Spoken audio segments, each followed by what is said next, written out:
నమస్తే. Welcome to Andhra. నేను రఘునందన్. పోయిన వారం 2 గుంట నక్కలు డొనాల్డ్ ట్రంప్‌ను వైట్ హౌస్‌లో కలిసొచ్చాయి. మనం ఆ వీడియో మాట్లాడుకున్నాం. ఆసిమ్ మునీర్ అండ్ పాకిస్తాన్ పీఎం షాబాజ్ షరీఫ్ ఈ 2 గుంట నక్కలు పోయి ట్రంప్‌ను కలిసాయి. అయితే ఒక విషయం మెల్లగా మనకు బయటికొచ్చింది. ఆ విషయం ఇప్పుడు ఈ వీడియోలో మాట్లాడుకుందాం. ఇది చానా ఇంట్రెస్టింగ్ విషయం. తర్వాత పాకిస్తాన్‌కి ఇంత తెలివి ఎప్పుడొచ్చిందా? కొంపదీసి భారత్‌ని చూసి సేమ్ అదే పులిని చూసి నక్క వాత పెట్టుకున్నట్టుగా ఏమైనా ప్రయత్నం చేస్తోందా? ఇది భవిష్యత్తులో ఎటు దారి తీస్తుందో తెలీదు గానీ మొత్తానికి చాలా స్ట్రాటజిక్ అనమాట. మనం మొదటి నుంచి వింటాం 4 రాళ్ళు వెనకేసుకోరా అని జెప్పి. సో, నిజంగానే ఆసిమ్ మునీర్ అండ్ షాబాజ్ షరీఫ్ మెల్లిగా ఒక 4 రాళ్ళు వెనకేసుకున్నారు పాకిస్తాన్‌లో. వేసుకొని ఆ 4 రాళ్లను ఒక చెక్క సూట్ కేస్‌లో పెట్టుకొని ఎళ్ళిపోయారు. ఎళ్ళిపోయి వైట్ హౌస్‌లోకి పోయి మెల్లిగా ఓపెన్ చేసి ట్రంప్‌కు ఆ 4 రాళ్ళు ఇచ్చి ఇది బహుమతి అని జెప్పి చక్కగా నవ్వుతూ ఫోటో దిగారు. ఈ 4 రాళ్ళు ఇవ్వడం అనేది పాకిస్తాన్ చరిత్రలో మరొక పెద్ద డీల్ అనే చెప్పాలి. మొన్నటికి మొన్న క్రిప్టో డీల్ ఒకటి జరిగింది. సో, ఆ క్రిప్టో డీల్ తర్వాత ఇది ఒక గొప్ప డీల్ అనే చెప్పాలి. $500 మిలియన్ ఇన్వెస్ట్‌మెంట్‌కి సంబంధించి యునైటెడ్ స్టేట్స్ స్ట్రాటజిక్ మెటల్స్ అనే కంపెనీ $500 మిలియన్ పెట్టుబడికి అంగీకరించింది. అది పెట్టుబడి ఏ రూపంలో ఉంటుంది అనేది తర్వాత తర్వాత తెలుస్తుంది. కానీ పాకిస్తాన్‌తో ఈ అమెరికన్ ఫర్మ్ అంగీకరించింది. $500 మిలియన్ ఒకటి గాదు, 2 గాదు. మరి చూసుకోండి మరి పాకిస్తాన్ అసలు నక్క తోకను తొక్కారా? లేకపోతే పట్టుకొని కొరికి పాకిస్తాన్ నుంచి బయలుదేరారా వీళ్ళిద్దరూ తెలీదు గానీ, డొనాల్డ్ ట్రంప్ మాత్రం చాలా హ్యాపీ ఫీల్ అయ్యాడు. వీళ్ళిద్దరు ఇంకా హ్యాపీ అనమాట. సో, ప్రతిసారి మనకు ఈ గుంట నక్కలు కనబడుతూ ఉంటాయి గానీ, ఇంత పెద్ద పని చేస్తాయని మనం ఎక్స్‌పెక్ట్ చేయలేదు. సో, మొన్నటికి మొన్న వైట్ హౌస్‌లో మాత్రం ఈ డీల్ అయితే కుదుర్చుకున్నారు. సో, ఈ 4 రాళ్ళు ఏంటి అనే కథకొస్తే rare earth material, rare earth minerals అని మనం మాట్లాడుతున్నాం. ఈ మధ్య కాలంలో మనం చాలా టాపిక్‌లలో రేర్ ఎర్త్ మెటీరియల్ గురించి మనం మాట్లాడుతూ ఉన్నాం. సో, రేర్ ఎర్త్ మెటీరియల్ అంటే ఇది భూమి మీద ఎక్కడో రేర్‌గా దొరుకుతుంది అని కాదు. కానీ ఈ రేర్ ఎర్త్ మెటల్‌ని తీయడానికి చాలా పెద్ద పని, ప్లస్ చాలా పెద్ద ఖర్చు, చాలా పెద్ద విషయం అనమాట. సో, రేర్ ఎర్త్ అది దొరికిన చోట బాగానే దొరుకుతుంది. కానీ దాన్ని తీయడంలో ఫస్ట్ దాన్ని మైనింగ్ జేయాలి. ఆ తర్వాత దాన్ని క్రష్ జేయాలి. పౌడర్ జేయాలి. తర్వాత దీన్ని మళ్ళీ దానిలో ఓర్స్ ఏవేవి ఉంటాయి అంటే రకరకాల మెటల్స్ ఏవేవి ఉంటాయి అవన్నిటిని సెపరేట్ జేయాలి. సో, వాటికున్న తతంగం ప్రక్రియ ఉంటుంది. సో, ఇది. నిజానికి ప్రపంచవ్యాప్తంగా రేర్ ఎర్త్ మినరల్స్‌ని మైనింగ్ జేసి వాటిని ఉపయోగించడంలో చైనా నంబర్ 1 ఉంది. అఫ్‌కోర్స్ అమెరికాలో గూడా రేర్ ఎర్త్ మినరల్ ఉంది. ఇంకా చాలా దేశాల్లో గూడా ఉంది. కానీ ఈరోజు చైనానే ద లార్జెస్ట్ ప్రొడ్యూసర్ అనమాట. అయితే మరి చైనాకెలా చెక్కుబెట్టాలి ఈ విషయంలో? భారత్ అన్నా, అమెరికా అంటే డొనాల్డ్ ట్రంప్‌కి భారత్ అంటే సరే చెప్పింది వినట్లేదు అన్న చిన్న కోపము, ఆవేదన ఉండొచ్చేమో గానీ, ఒక ఫ్రెండ్లీ దేశం.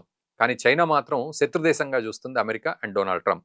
మరి రేర్ ఎర్త్ మినరల్స్ విషయంలో మనం గూడా పోటీ పడాలని ఏం చేశారు, ఈ గుంట నక్కలిద్దరిని పిలిస్తే వాళ్ళు ఆ 4 రాళ్ళు చేతిలో పెట్టారు. దెబ్బకి అందరి మొహాల్లో నవ్వొచ్చింది. సో, చాలా ఉన్నాయి. రేర్ ఎర్త్ మెటీరియల్ అంటే ఒక 17 మినరల్స్ అవి ఉన్నాయి. సో, రకరకాల పేర్లున్నాయి. ఒక్కోసారి గోల్డ్, కాపర్ వాటిని గూడా ఆ మెటల్స్‌ని గూడా రేర్ ఎర్త్ అంటాము. బట్ ఆఫ్‌కోర్స్ రేర్ ఎర్త్‌కి సంబంధించి ఇంకా డీప్ మెటీరియల్ ఉంది. అయితే పాకిస్తాన్ ఇప్పుడు సింబాలిక్‌గా ఏం చెప్తోందంటే, మేము మీకు ఆల్రెడీ చిప్పతో పట్టుకొని అడుక్కునే దేశం. మేమేమీ చేయలేమింక. లాస్ట్‌కి మిగిలిందే మేము చేస్తున్నాం. కాబట్టి మా సంపదనంతా మీ చేతిలో పెడతాం. మీరు ఏమన్నా చేసుకోండి. మేము బావుంటే చాలు. అది ఎవరు? ఆర్మీ అండ్ కొంతమంది మాత్రమే. పాకిస్తాన్ దేశం కాదు మళ్ళీ. నిజంగా ఒకవేళ అది ఉపయోగిస్తే పాకిస్తాన్ ప్రపంచంలో అపర కుబేర దేశమైన ఆశ్చర్యపోనవసరం లేదు అని మనకనిపిస్తుంది. కానీ ఇక్కడ అసలు విషయం ఏందంటే అసలు ఆ రేర్ ఎర్త్ మినరల్ ఎక్కడుంది? ఏ ప్రాంతంలో ఉంది? దాన్ని పాకిస్తాన్ కనిపెట్టిందా? ఇదివరకు 2020లో గూడా 2021లో గూడా పాకిస్తాను మా దగ్గర చాలా ఆయిల్ రిజర్వ్ ఉంది మా సముద్రంలో అని ఇమ్రాన్ ఖాన్ స్వయంగా జెప్పారు. తీరా జూస్తే అదంతా బోగస్. ఉట్టిదే ఆ వార్త. ఏమీ లేదు. అనవసరంగా దానికి ఖర్చు తప్ప ఏమీ జరగలేదు. ఈవెన్ చైనా గూడా ఇలాంటివి ఉంటాయని జెప్పి పాకిస్తాన్‌లో ఎంతో పెట్టుబడి పెట్టి చేయగాల్చుకుంది. అలా ఏమీ బయటపడలే. ఆల్రెడీ పెట్టిన ఖర్చుకే చెంపదెబ్బలేసుకుంటూ చైనా పక్కకెళ్ళిపోయింది. వీళ్ళతో నడవదు అని జెప్పి. అండ్ బలూచిస్తాన్‌లో కొంత ఏదో కనబడుతోంది. కాపరు, గోల్డ్ ఉంది అని చైనా అనుకున్నప్పటికీ అక్కడ బలూచిస్తాన్ లిబరేషన్ ఆర్మీ ఈ చైనాకు సంబంధించిన వర్కర్లు ఎవడు పోతే వాడి మీద కాల్పులు జరిపి వాళ్ళని చంపేస్తూ ఉన్నారు. దాంతో ఎవడు అక్కడికి బలూచిస్తాన్ లాంటి ప్రాంతానికి పోవడానికి కూడా ఇబ్బంది పడుతూ భయపడుతూ ఉన్న సందర్భం. ఇక చైనా కూడా దాన్ని తర్వాత చూసుకుందాంలే అనే పరిస్థితికి వచ్చింది. అలాంటిది ఇప్పుడు అమెరికా దిగింది. అమెరికా దిగి నేనున్నా మీకు అంటూ కూడా అనేసరికి వీళ్ళు కూడా ఇదే మనకు సంబంధించిన ఆస్తి అని చెప్పి ఆ 4 రాళ్ళు ట్రంప్ చేతిలో పెట్టారు. అయితే ఇక్కడ యుఎస్కి సంబంధించిన జియోలాజికల్ సర్వే ఒకటి ఉంటుంది. అది ఈ రేర్ ఎర్త్ మినరల్కి సంబంధించిన లిస్ట్ ఏదైతే చేసిందో ఆ లిస్ట్లో పాకిస్తాన్ పేరు లేదు. మరి వీళ్ళు ఈ డీల్ ఎందుకు చేసుకున్నట్లు, అసలు ఎక్కడ తవ్వుతారు వీళ్ళు, ఒకవేళ తవ్వడానికి గనక వస్తే బలూచిస్తాన్, ఖైబర్ పఖ్తుంఖ్వా లాంటి ఈ ప్రాంతాల్లో కొంత గోల్డ్, సిల్వర్ రిజర్వ్స్ రావచ్చు.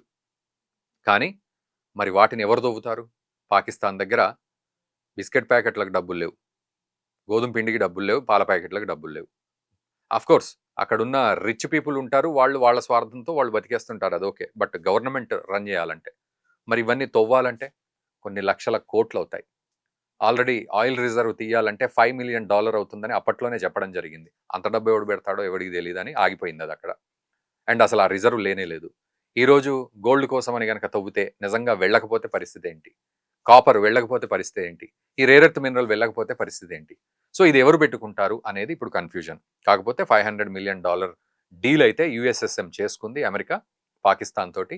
మరి చూడాలి రాబోయే రోజుల్లో ఈ రేర్ ఎర్త్ మినరల్ పేరు చెప్పి డొనాల్డ్ ట్రంప్ అమెరికాతో సహా రంగంలోకి దిగి పాకిస్తాన్ని ఇలా తవ్వి ఆ రేర్ ఎర్త్ మినరల్ తీసేసుకొని పాకిస్తాన్ను కూడా డెవలప్ చేస్తాడా, లేకపోతే ఉన్న డబ్బంతా ఏదో ఒక కంపెనీ ద్వారా పెట్టి తవ్వి అక్కడ మట్టి బూడిది కనుక వెళితే దులుపుకొని ట్రంప్ ఇంటికి వెళ్ళిపోతాడా? ఈలోపు భారత్ చేసే దౌత్యపరమైన విషయాలు బైలాటరల్గా ఏమన్నా మళ్ళీ సఖ్యత కుదిరినట్టయితే పాకిస్తాన్ని పక్కకి నెట్టి మళ్ళీ భారత్తో ట్రంప్ దోస్తీ చేస్తాడా?